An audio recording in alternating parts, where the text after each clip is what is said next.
Thank you for raising this question. It's a very vital question. First of all, আমরা last যে ILC conference 130th কনফারেন্সে আমরা last মান্থে join করেছি এবং সেখানে অনেক বিষয়ে আমাদের আলোচনা হয়েছে। আমাদের যেটি আছে যে লেবার যে আইন আছে আমাদের বিএলএ, সেটি আমরা অ্যামেন্ডমেন্টের শেষ পর্যায়ে আছি। সেখানে আমাদের যে লেবার ওয়ার্কাররা আছে তার most of them are from informal sector. So formal sector আমাদের অলমোস্ট মাত্র 15% আমরা কভার করতে পেরেছি আউট অফ 75 মিলিয়ন।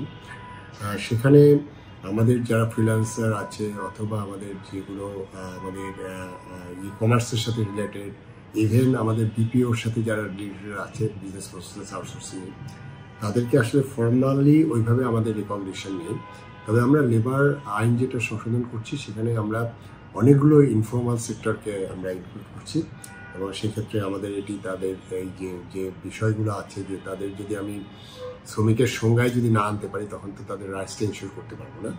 সেক্ষেত্রে আমরা এই বিষয়টা আমাদের খুব নজরে আছে। এটি যেমন একটা দিক। আরেকটি হলো আমাদের যেমন ইন্টারন্যাশনাল যে আইনগুলো আছে, বিশেষ করে আইএলসিতে আমরা গিয়ে যেখানে আমাদের যে কনভেনশনগুলো আছে আইএলওর, তার মধ্যে আমরা এখন যেটি আছে আমরা ফান্ডামেন্টাল কনভেনশন আউট অফ 10 আমরা 8 আমরা অলরেডি রেটিফাই করেছি। বাকি দুটো কনভেনশন C155 এবং C187 যেটি আমাদের occupational health and safety wash convention, সেগুলো আমরা রেটিফাই করব। প্লাস ওয়ার্ক প্লেসে যে হ্যারাসমেন্টের যেটা আছে C190, এটা আমরা রেটিফাই করব। সেই ক্ষেত্রে দেখা যাচ্ছে যে আমরা যদি এই সেক্টরে যারা আছে তাদেরকে যদি আমরা ওয়ার্কারের সংজ্ঞায় আমরা এই কাভারেজটা দিতে পারি তাহলে তাদের রাইটসটা প্রোটেকশন হবে বলে আমি বিশ্বাস করি। আমরা যেটা নীতিগতভাবে মনে করি যে এখানে বিশেষ করে ইয়াং ছেলেমেয়েরা তারা হোয়াইট কালারের কাজ করছে এবং আমাদের যেহেতু আমাদের একটা এমপ্লয়মেন্ট একটা বড় ইস্যু, সেখানে আমরা এদেরকে যদি আমি সত্যিকার অর্থে আমরা যদি তাদের রাইটসটা ইস্যুর করতে পারি তাহলে আমাদের এই ইন্ডাস্ট্রিটা অনেক বড় হবে। এটি শুধু ডোমেস্টিক ইন্ডাস্ট্রি নয়, এটি আমি গ্লোবালি আমার কিন্তু একটা হিউজ রেভিনিউ আসবে এবং যেটি আমাদের আশেপাশের দেশগুলো এটা অনেকটাই কাভার করতে পেরেছে, কিন্তু আমরা এখনও অনেক পিছিয়ে আছি। সেখানে আমি মনে করি যে তাদের ওয়ার্কারদের তাদের যদি প্রোটেকশন আমরা দিতে পারি, তাদের রাইটসটা ইনশিওর করতে পারি, তাহলে এই ইন্ডাস্ট্রিটা অনেক বেশি গ্রো করবে।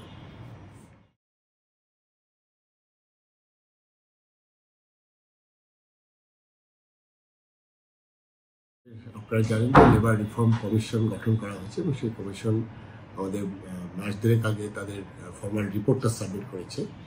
আমরা জাস্ট কিছুদিন আগে আমার লেবার রিফর্ম কমিশনের যে রিকমেন্ডেশনগুলো আছে সেটি আমরা বিএলএতে, আসলে এটা তো লিগাল ম্যান্ডেট লাগবে, সেই জন্য বিএলএতে এগুলো কতটুকু ইনক্লুড করা যায় সেটা নিয়ে আমরা একটা মিটিং করেছি আমাদের এই first week of July.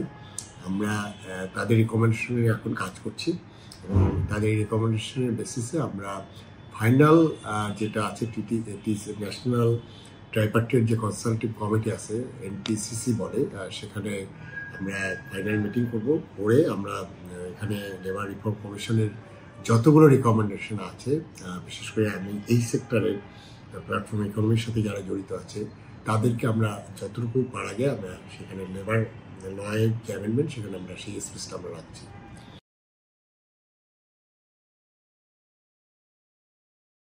Social protection mechanism যেটা আছে আমাদের শ্রমিকদের জন্য কিন্তু ওয়ার্কারদের জন্য স্পেশালি গভর্নমেন্টের কোনো প্রোগ্রাম নেই এবং সেখানে আমি সেই ভয়েসটা রেজ করছি যে আমাদের ওয়ার্কারদের যে আমাদের প্রায় 140টার মতো সোশ্যাল সেফটি নেট প্রোগ্রাম আছে, সেখানে আমরা কীভাবে তাদেরকে অনবোর্ড করতে পারি। বিশেষ করে আমাদের যারা মানে কি বলবো যে মানে শারীরিক পরিশ্রম করে যে লেবার যারা ওয়ার্কাররা আছে তাদের রেশনিং ব্যবস্থা থেকে শুরু করে তাদের অন্য কেয়ারগুলো দেওয়ার।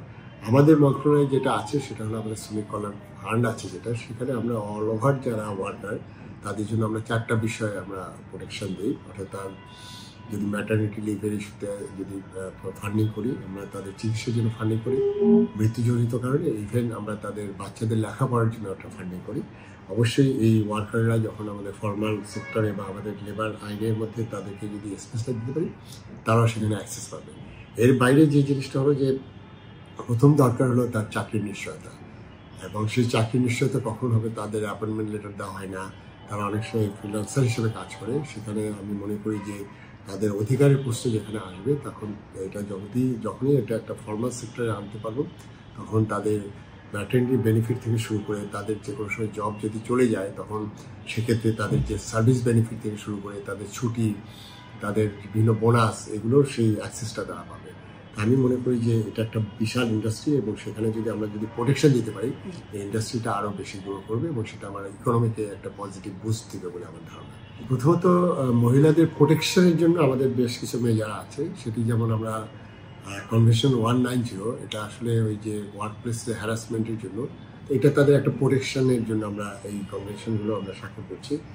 আরেকটি যে জায়গাটা আছে যে আমাদের নর্মালি আমাদের যদি আপনি আমাদের ন্যাশনাল পলিসিগুলো দেখেন, সেখানে আমাদের বিশেষ করে যারা পিছিয়ে পড়া সেই জনগোষ্ঠীকে তো আমরা বিভিন্নভাবে স্কোপ দিচ্ছি।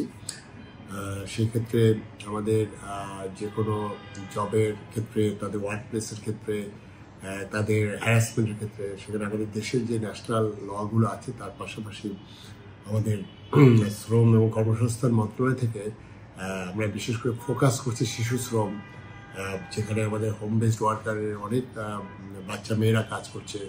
এই জিনিসগুলো আমরা ফোকাস করছি। আমি আশা করছি এখানে শুধু সরকার নয়, এখানে অনেক এনজিওরা কাজ করছে, অনেক অ্যাক্টিভিস্টরা কাজ করছে এবং সেখানে আমাদের বিভিন্ন ডেভেলপমেন্ট পার্টনাররা কাজ করছে। এই কাজগুলো আসলে এককভাবে শ্রম মন্ত্রণালয়ের পক্ষে করা সম্ভব না।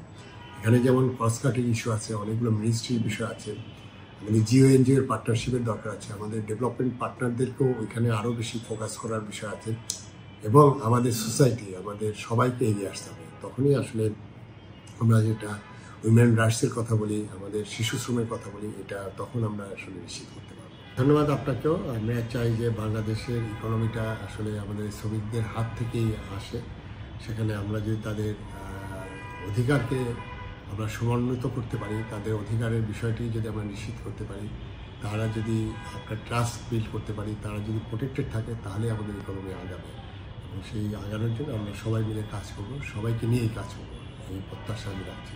আপনাদের সবাইকে ধন্যবাদ।